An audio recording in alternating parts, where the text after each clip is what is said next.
Have you heard of the Liam Neeson movie Ice Road made in 2021 where he plays a truck driver and he accepts a job driving a truck across icy roads, and it's actually very interesting?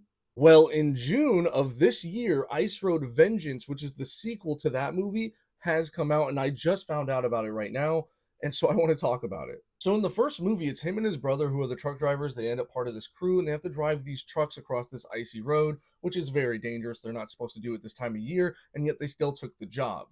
This is your spoiler warning. I will be spoiling the first movie in 2021 and now the second movie. So if you do still want to watch these movies, you don't have to watch this.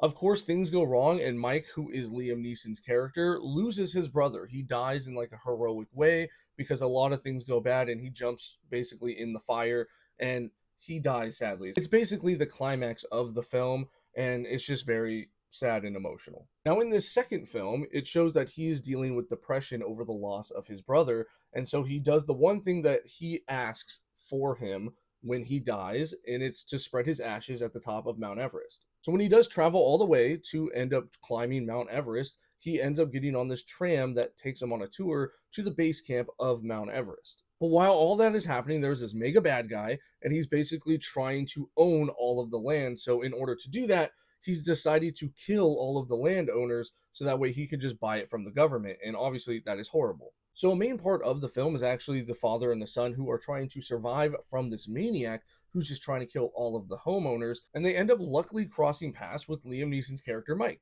And Liam Neeson does what he does best, and he just kicks butt. He ends up saving the whole town for these people by helping them with his knowledge of truck driving, because he ends up driving this tram that takes like a diesel truck that he's very familiar with his 30 plus year career as a truck driver. So it does play back to the first movie, and it makes sense. But I will say, number one thing, this movie does not do the first movie justice. The first movie is not very highly rated, but when I watched it, I actually thoroughly enjoyed it. I learned a lot about trucks. I think a lot of stuff made sense, like world building wise, and just the core value of the film, where it was like the brotherhood that he had with his brother, and then explaining the lore about his brother and how he was in the war, he was injured, so he has a brain injury, so he's still all there, but he can't speak.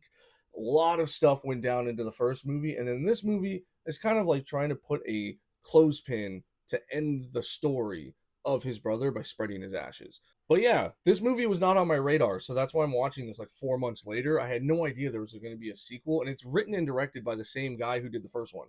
So at least the story is very consistent. If you're a fan of these movies, definitely still watch it. I just recommend the first one over this one. The first one was dramatically better in my opinion. And as always, always be true to yourself, and I'll catch you guys later.